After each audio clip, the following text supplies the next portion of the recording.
আসসালামু আলাইকুম বন্ধুরা, আশা করি ভালো আছেন। আপনাদের তো আমিও ভালো আছি। আজকে কি রান্না করব তা আপনাদের মাঝে এক নজরে দেখিয়ে দিলাম। টমেটো আলু ট্যাংরা মাছ দিয়ে চচ্চড়ি, মুরগির মাংস ভাজা, এদিক দিয়ে ফুলকপি সিম আলু টমেটো দিয়ে নিরামিষ। দেখতে হলে আমাদের ভিডিওতে সাথে থাকুন। আসুন কি দিয়ে কি রান্না করে দেখে নিন। করে বসায় নিলাম পেঁয়াজ রসুন কিছু, এগুলো ভেজে সবজি তরকারিতে হওয়ার আগে আগে দিয়ে দেবো। এরকম ভেজে যদি সবজি তরকারিতে বা লাউ তরকারিতে দেওয়া যায় কিন্তু তরকারির টেস্ট কিন্তু আরও বেড়ে যায়। এই তেল দিয়ে দিলাম। তেল দিয়ে এখন পেঁয়াজ রসুনগুলো ভালোভাবে নেড়ে চেড়ে নেব। একটু আদা ভাজা হয়ে গেলে তখন কিছু জিরে দিয়ে দেবো। কিন্তু আদা ভাজা হয়ে গেছে, পুরো ভাজার আগেই জিরেটা দিয়ে দেবো। এই যে কিছু জিরে দিয়ে দিলাম, দিয়ে ভালোভাবে নেড়ে চেড়ে দিলাম। তরকারি রান্না করার জন্য সবজি তরকারি রান্না করার জন্য একটা কড়াই বসে নিলাম। কড়াইতে পরিমাণ মতন তেল দিয়ে দিলাম।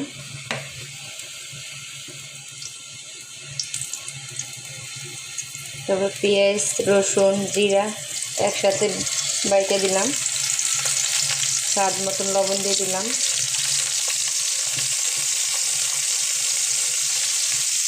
হলুদের গুঁড়ো দিয়ে দিলাম, মরিচের গুঁড়ো দিয়ে দিলাম।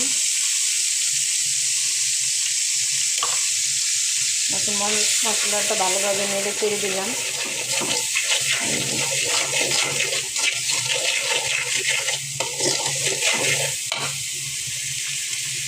অল্প একটু পানি দিয়ে দিলাম মশলা কষানোর জন্য।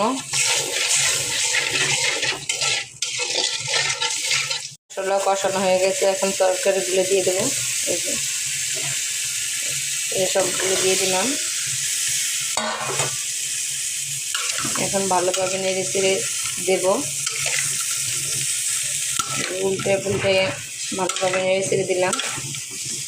তরকারিটা ঢেকে দেবো। তরকারিটা অর্ধেক সেদ্ধ হয়ে গেছে। এখন এই পানিগুলো শুকিয়ে গেলে ঝোলের পানি দিয়ে দেবো। ভালোভাবে নেড়ে চেড়ে দিলাম।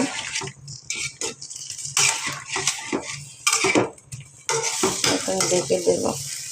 তরকারিটা প্রায় কষানো হয়ে গেছে, এখন টমেটো দিয়ে দেবো। তারপর ঝোলের পানি দিয়ে দেবো একদম পুরো পানি শুকিয়ে গেলে। টমেটো দিয়ে এখন নেড়ে চেড়ে দিলাম।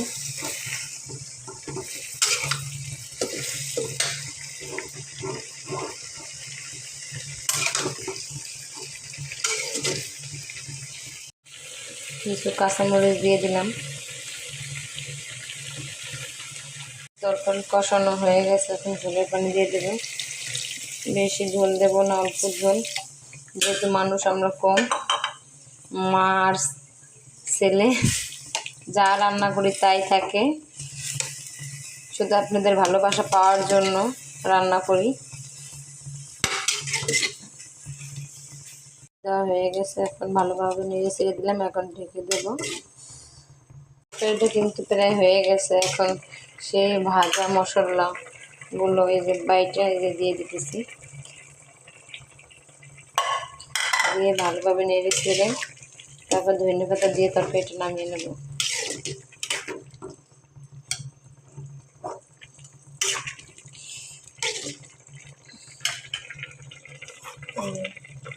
ধনেপাতা দিয়ে দিলাম। এখন কিছুক্ষণ পরে তরকারিটা নামিয়ে নেব। জন্য পেঁয়াজ রসুন আদা জিরা হলুদের গুঁড়ো মরিচের গুঁড়ো লবণ স্বাদ মতন দিয়ে মাখিয়ে নিলাম। মুরগি ভাজার মাংস ভাজার জন্য কড়াই বসাই নিলাম। পরিমাণ মতন তেল দিয়ে দিলাম। তেল গরম হয়ে গেছে, মাংসগুলো দিয়ে দিলাম।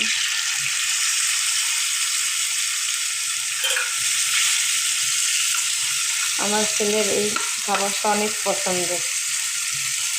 ছোটো ছোটো করে এরকম মশলা দিয়ে যদি ভাইজে দেওয়া যায় তাহলে আর ভাত খাইতে সাদাই লাগে না। এরকম কার বাচ্চারা এরকম করে অবশ্যই কমেন্ট করবেন। আমি আবার মাংস ততটা পছন্দ না, তাই ছেলের জন্য প্রতিদিন একটু একটু করে রান্না করা লাগে, যেহেতু ও একা খায়। আমি আবার অন্য সবজি রান্না করি, মাছ বা সবজি ডিম। এখন উল্টেই দেবো।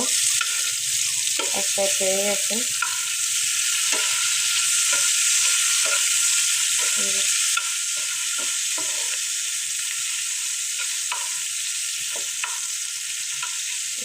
দিলাম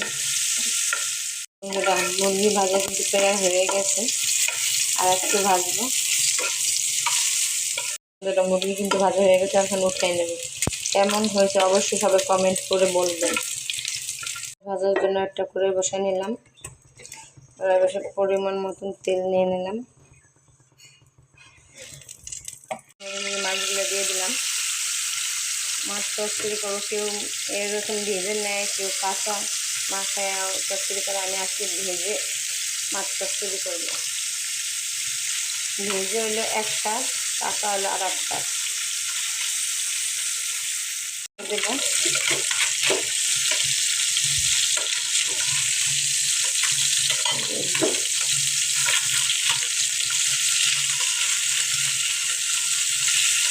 এইভাবে মাছগুলো সব মাছগুলো উল্টে দেবো।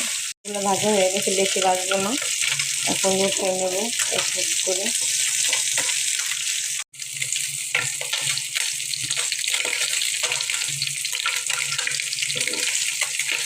মাছ ভাজার পরের মধ্যে একটু আলুগুলো একটু ভেজে নেবো হালকাভাবে। আলুগুলো দিয়ে দিলাম।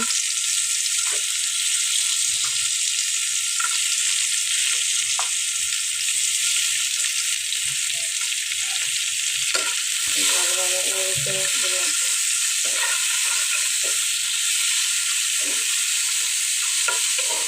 ভিজি চচ্চড়ি করলে কিন্তু ভালো খেতে ভালো লাগে। আপনার বাসায় বসে করে তৈরি করে খেয়ে দেখতে পারবেন। আলুগুলো হালকা ভাজা হয়ে গেছে, এখন এক এক করে সব মশলা দিয়ে দেবো। আলু আর উঠাবো না, এর মধ্যে এই পেঁয়াজ কুচি দিয়ে দিলাম। সরষে যত পেঁয়াজ দেবেন মশলা দেবেন খেতে স্বাদ হবে। মশলা আবার বাটা মশলা না, এই যেরকম পেঁয়াজ কুচি, কাঁচামরিচ কুচি আর বাটা মশলা অল্প দিবেন, অল্প পরিমাণে। দিলাম পেঁয়াজ দিয়ে। এখন একটু পেঁয়াজ বাটা, রসুন জিরা বাটা দিয়ে দিলাম। একটু হলুদের গুঁড়ো দিয়ে দিলাম, একটু মশলার গুঁড়ো দিয়ে দিলাম, মরিচের গুঁড়া, সরি, একটু তেল দিয়ে দিলাম, দিয়ে ভালোভাবে নেড়ে নিলাম। এই যেভাবে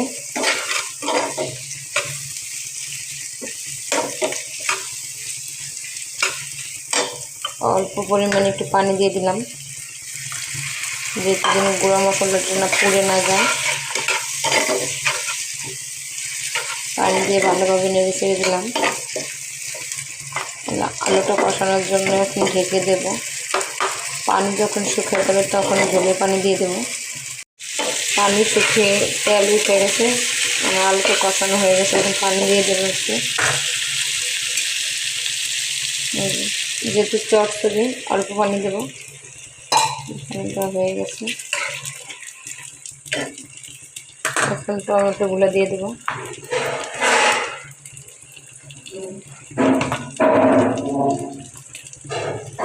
টমেটোগুলো দিয়ে ভালোভাবে নেড়ে ছেড়ে দিলাম। তরকারিটা যখন উঠবে তখন মাছ দিয়ে দিলাম।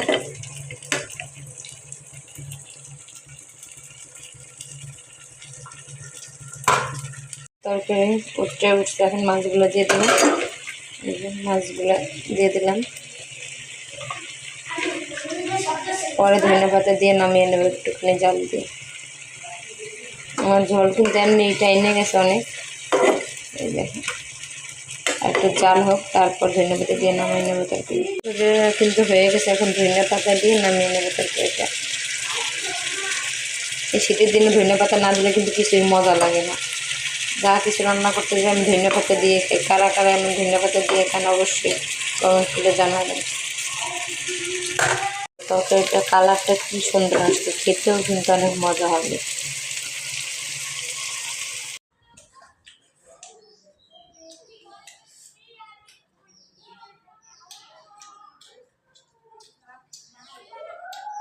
বন্ধুরা দেখে নেবেন তো কী রান্না করেছি। ট্যাংরা মাছ দিয়ে আলু টমেটো ধনিয়াপাতা দিয়ে চচ্চড়ি, মুরগির মাংস ভাজা, এখানে সবজি ফুলকপি আলু টমেটো সিম দিয়ে। ভিডিওটা যদি আপনাদের ভালো লেগে থাকে লাইক কমেন্ট শেয়ার দিয়ে পাশে থাকবেন। ভালো থাকবেন সুস্থ থাকবেন। আজকের মতন এই পর্যন্ত। আল্লাহ হাফেজ।